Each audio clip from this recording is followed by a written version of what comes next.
Hello, my dear students. My name is Shakti, and I welcome you all in Shakti Sir classes. I am an English lecturer since last 20 years, and today we will read chapter number first from the book Vistas. Chapter number first, the third level from Vistas by Jack Finney. If you like the video, subscribe the channel and press the bell icon so that you can get the notifications of our videos firstly. So without wasting a single second, let's start our topic, chapter third level. It is all about Charlie's time travel in the past. तो शुरुआत की जो line हम वहीं से start करते हैं. तो चार्ली कहता है कि आप न्यूयॉर्क सेंट्रल, न्यूयॉर्क, न्यू हावन और हार्टफोर्ड रेल रोड एसोसिएशन के किसी भी प्रेसिडेंट से पूछ लो, वो अपने सामने रखे टाइम टेबल के ढेर को देख करके, जो कि ट्रेनों की ट्रांसपोर्टेशन और मूवमेंट का पूरा टाइम टेबल उनके सामने पड़ा हुआ है, उसको देख करके सब एक ही बात कहेंगे कि ग्रांड सेंट्रल स्टेशन पर केवल 2 ही लेवल हैं. लेकिन चार्ली यहाँ पर कहता है कि ग्रांड सेंट्रल स्टेशन पर 3 लेवल हैं. और जब उसने तीसरे लेवल का ट्रेवल किया तो उसने वही ऑब्वियस स्टेप लिया जो उसको लेना चाहिए था. उसने अपने साइकेट्रिस्ट दोस्त से बात करी जिसका नाम था सैम वीनर, और उसने उसको बताया कि वो जो है थर्ड लेवल में जाकर के आया है ग्रांड सेंट्रल स्टेशन के. तो उसका जो साइकेट्रिस्ट दोस्त था उसको साफ साफ बोलता है, बोले मेरे प्यारे दोस्त, मेरे भाई, मेरे बंधु, ये जो है तेरा जागती आंखों का एक सपना है. दरअसल तूने कुछ ऐसा महसूस कर लिया जागती आंखों से, खुली आंखों से, कोई ऐसी तेरी दबी ख्वाहिश जो तू पूरी नहीं कर पाया था. तो तूने अपनी किसी विश की फुलफिलमेंट के लिए सारा का सारा ये ड्रीम किया है कि तू जो है XYZ लेवल में जाकर के आया है. उस एक बात उसने और कही कि मैं यानी चार्ली खुश नहीं था. तो ये जो चीज थी, मतलब थर्ड लेवल में ट्रेवल करने की, जब उसकी पत्नी लुइसा को पता चली तो वो थोड़ी सी गुस्सा हो गई, थोड़ी पागल हो गई.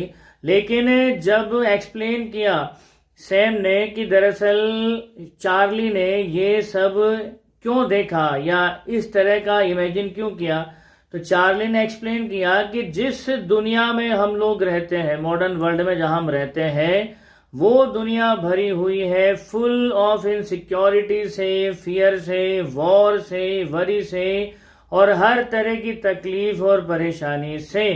तो हर इंसान इन सारी चीजों से भागना ही चाहता है, लेकिन वो भाग नहीं पाते. तो ऑब्वियसली चार्ली भी जो है भागना चाहता था. चार्ली खुद कहता है कि वो भागना चाहता था, सही है, परेशानी थी, लेकिन वो आगे ये कमेंट भी ऐड करता है कि अगर परेशानी थी तो भला भाग करके कोई थर्ड लेवल में थोड़ी जाना चाहेगा. तो डॉक्टर सैम ने सलाह दी कि परेशानियों की वजह से तूने ऐसे वेकिंग ड्रीम देखा और ऐसे ही थर्ड लेवल को इमेजिन कर लिया. तो चार्ली यहाँ पर काउंटर करता है सैम को कि यार मान लिया लाइफ में इतनी परेशानियां हैं, सब तेरी बात सही है, मॉडर्न वर्ल्ड हर तरह की परेशानियों से भरा हुआ है, लेकिन क्या हर इंसान, हर आदमी भाग करके थर्ड लेवल में जाता है क्या? तो ये उसने काउंटर किया. तो यही एक रीजन था जो डॉक्टर सैम ने दिया था, यही एक रीजन था कि उसके सारे के सारे दोस्तों ने उसको कन्वेंस किया. वो सारे इसी बात पर सहमत थे कि सैम ने जो बात कही बिल्कुल सही है, और उन्होंने एक चीज पर उंगली उठाते हुए कहा कि दरअसल वो अपनी परेशानियों से दूर भागने का एक जरिया ढूंढता है. तो उन्होंने कहा कि चार्ली, ये जो तेरा शौक है स्टैम्प कलेक्टिंग का, दरअसल ये जो शौक आपने पाल रखा है, दोस्तों ने कहा चार्ली को कि ये जो शौक तूने पाल रखा है, दरअसल इंसान कोई शौक इसीलिए पालता है कि वो अपनी जो जीवन है, जो जीवन की आपाधापी है, परेशानियां, उसे थोड़ी देर के लिए दूर भाग करके जा सके. तो एक तरह का टेम्परेरी रेफ्यूज होता है. तो वो जो है सीधा सीधा टारगेट करते हैं चार्ली की उस हॉबी स्टैम्प कलेक्टिंग को, जिसमें वो ये कहते हैं कि ये तू करता इसीलिए है ताकि तू अपने परेशानियों से दूर भाग सके. एक तरह का टेम्परेरी रेफ्यूज देखा करता था चार्ली दोस्तों और सैम के हिसाब से.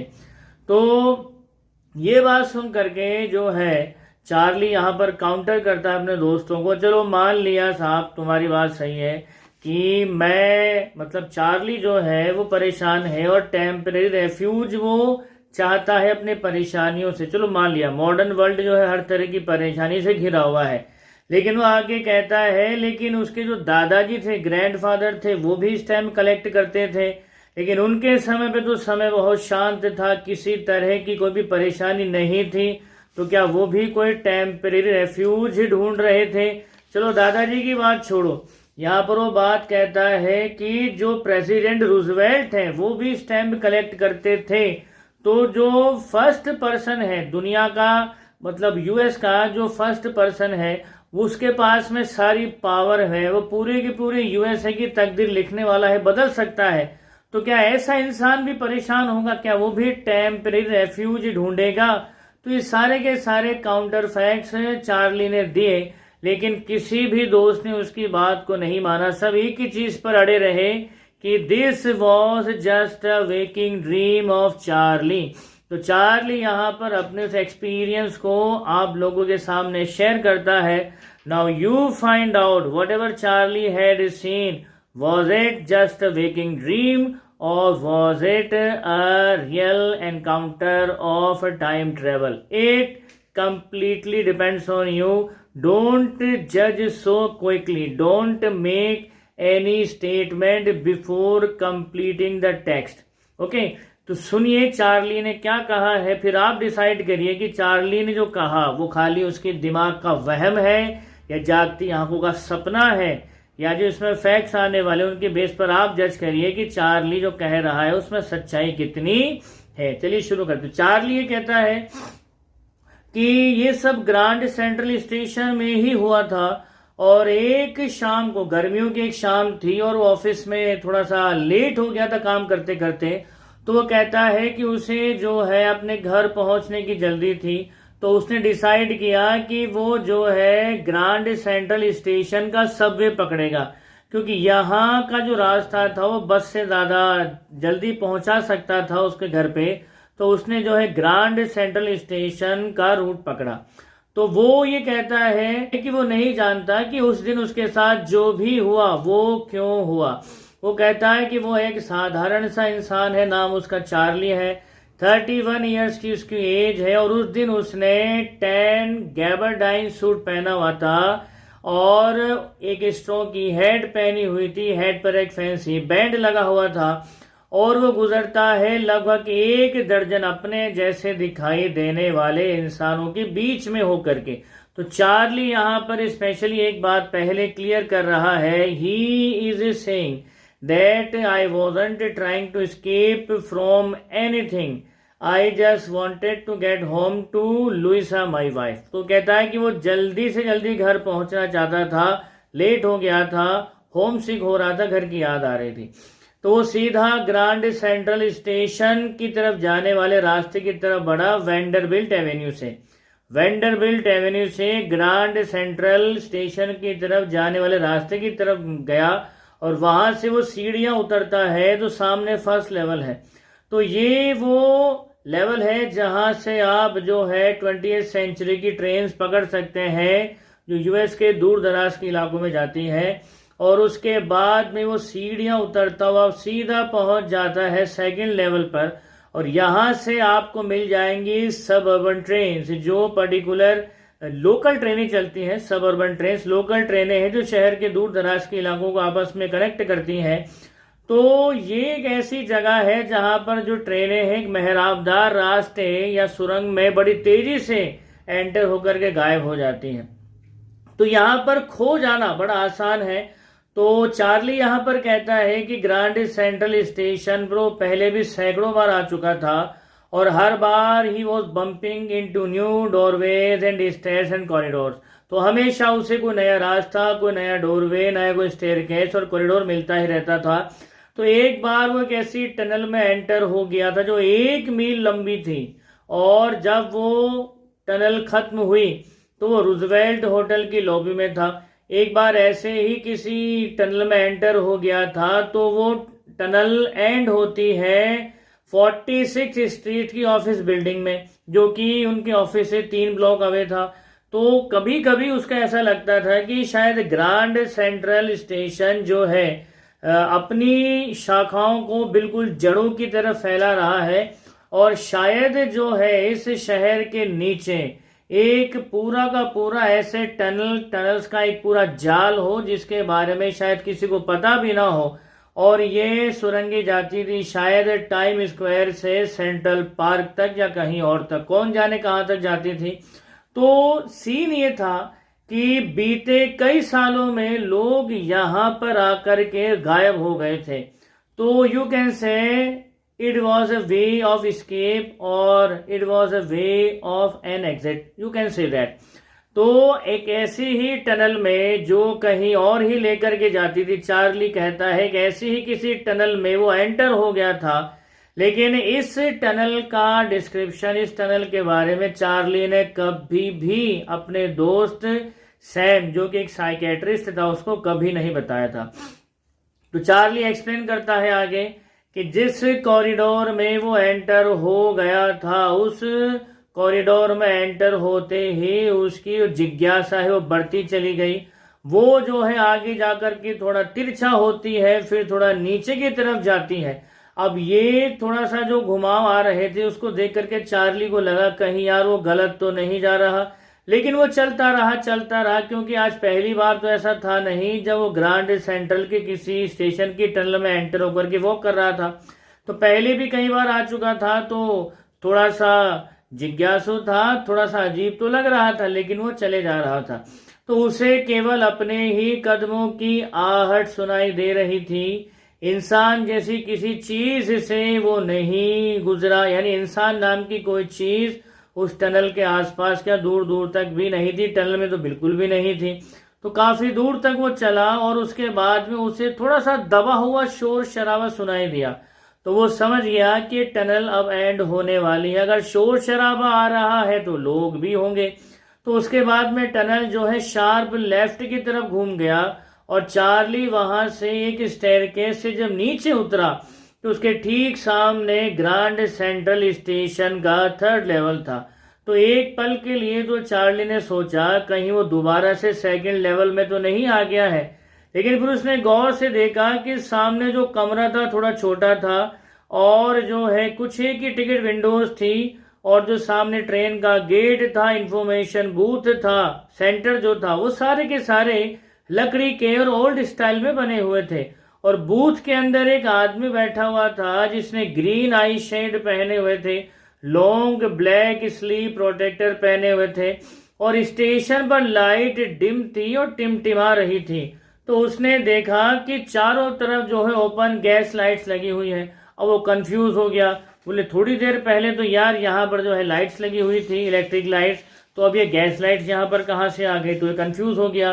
तो वहां चारों तरफ स्टेशन के ऊपर पीतल के स्पीटून्स, थूकदान रखे हुए थे, और तभी उसकी नजर पड़ती है स्टेशन पर एक ऐसे आदमी के ऊपर जिसने अपनी पॉकेट से अपनी सोने की घड़ी निकाली, उस पर टाइम देखा और घूर करके वापस उसे अपनी पॉकेट में डाल दिया।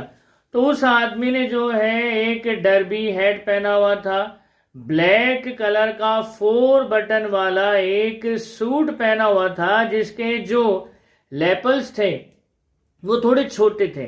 लेपल्स जो सूट में होते हैं यहाँ दोनों साइड में लेपल्स, वो थोड़े छोटे थे, और उसके जो है एक बहुत बड़ी जो है हैंडल बियर मुस्टैच थी। तो उस स्टेशन पर जो भी व्यक्ति उसे दिखाई दे रहे थे वो सभी के सभी 18 और 19 के दशक में जो फैशन था उस फैशन वाले कपड़े पहने हुए थे। अभी थोड़ी देर पहले जब चार्ली इसी स्टेशन पर था तो ऐसा कोई फैशन वाला सीन नहीं था, लेकिन अभी चार्ली को यहाँ पर जो भी दिखाई दे रहा है वो सारा का सारा 18th और 19th सेंचुरी के बीच में जो फैशन था उस फैशन को वो अपने सामने देख रहा है। और जो भी इंसान उसके सामने थे सबके जो है दाढ़ियां थी, साइड बर्न्स थे, बड़ी बड़ी मुस्टैच थी। तो इतनी सारी मूछें और दाढ़ियां चार्ली ने एक साथ अपनी लाइफ में पहले कभी देखी नहीं थी।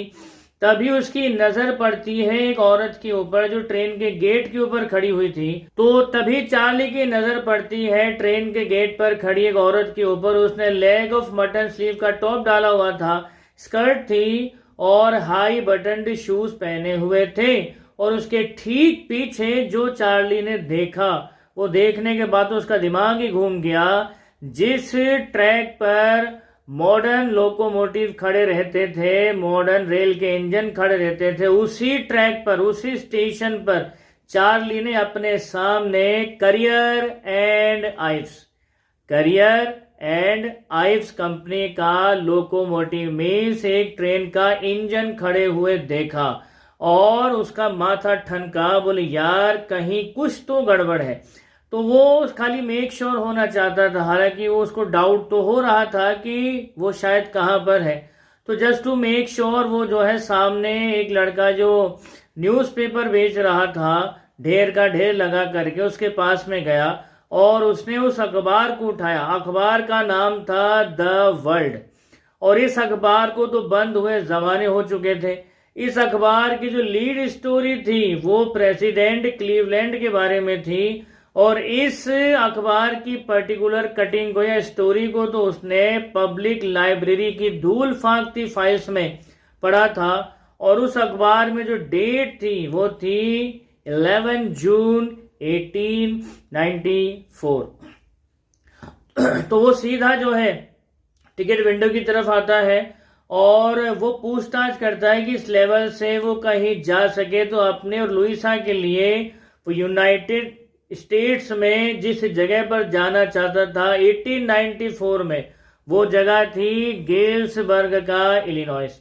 तो जब उसने बूथ में बैठे आदमी से कहा कि I wanted 2 tickets for Galesburg, तो उस आदमी ने कहा कि सर आप पहले कभी गए हो वहां पर? बड़ी ही शानदार जगह है और अभी भी जो है वहां पर बिग ओल्ड फ्रेम हाउसेज हैं, ह्यूज लॉन्स हैं, ट्रिमेंडस ट्रीज हैं जिनकी ब्रांचेज जो है आपस में एक दूसरे को हक कर लेती हैं। और इसके साथ साथ जो है यहाँ की जो 1894 की जो इवनिंग्स हैं, शामें हैं समर की, वो काफी लंबी हैं। आज की जो शामें होती हैं उनसे दुगनी लंबी हैं। और यहाँ पर लोग जो है अक्सर अपने लॉन्स में बैठा करते हैं शाम को। तो जो मैन है वो सिगार पीते हैं और बड़े क्वाइटली बात करते हैं और जो वुमेन है, औरतें हैं, वो जो है पाम लीफ से बने पंखों से हवा करती हैं। आसपास जुगनू उड़ते रहते हैं। बहुत ही शानदार और पीसफुल माहौल है यहाँ का। तो चार्ली कहता है कि सच कहूं तो अभी इस समय जो करंट सिनेरियो है उसमें फर्स्ट वर्ल्ड वॉर को शुरू होने में अभी 20 साल लगेंगे और सेकेंड वर्ल्ड वॉर को स्टार्ट होने में अभी 40 साल और लगेंगे। तो उसे 2 टिकट चाहिए थे यूनाइटेड स्टेट्स के इलिनॉइस गेल्सबर्ग के लिए। तो जो क्लर्क है उसने किराया उसको बताया कि ऐसे ऐसे किराया है। तो चार्ली ने अपनी जेब से निकाल करके जो है पैसे दिए। तो जैसे ही उसने पैसे दिए तो जो क्लर्क था उसने बड़े घूर करके उसको देखा और सीधे सीधे बोले मिस्टर जो आप ये दे रहे हो ये पैसे वैसे नहीं है। अगर तुम मुझे चीट करना चाहते हो, बेवकूफ बनाना चाहते हो, तो मैं तेरे को साफ साफ बोल देता हूँ बेटे, तू मेरे को चीट कर नहीं पाएगा। मैं तेरे को वहां पहुंचा दूंगा जहां तेरे को होना चाहिए, यानी कि जेल में। तो उसने बड़े क्लियर वर्ड्स में एक वार्निंग दी चार्ली को कि डोंट चीट हिम। तो चार्ली थोड़ा सा डर गया। तो उसने क्या किया कि जो ड्रॉर खुली हुई थी तो उस ड्रॉर के अंदर झांक करके देखा भला क्या गड़बड़ हुई, पैसे तो मैंने इस आदमी को दे दिए हैं। तो तब उसने देखा कि उस ड्रॉर के अंदर जो करेंसी रखी हुई थी वो करेंसी भी ओल्ड स्टाइल की थी और उस करेंसी का आधा नोट भी जो था, आधा नोट वो उस समय चलने वाले नोटों से बड़ा था। तो सोचो पूरे नोट की साइज क्या रही होगी। तो चार्ली समझ गया इस समय जो करेंसी है वो भी उसी टाइम की चलती है। तो ऑलरेडी क्लर्क जो है धमकी दे ही चुका था जेल की। तो चार्ली सोचता है कि 1894 में जेल की हवा खाने में कौन सी सरदारी है, कौन सा मजा है। तो जिस रास्ते से गया तो उसी रास्ते से वापस आ गया। तो द थर्ड लेवल के फर्स्ट पार्ट में हम इतना ही करेंगे। इसके सेकंड पार्ट में हम इवेंट्स को और डिटेल में जो है डिस्कवर करेंगे, जस्टिफाई करेंगे, उसका इन डेप्थ एनालिसिस करेंगे। तब तक आप खुश रहिए, मुस्कुराते रहिए। जय हिंद, जय भारत, वंदे मातरम।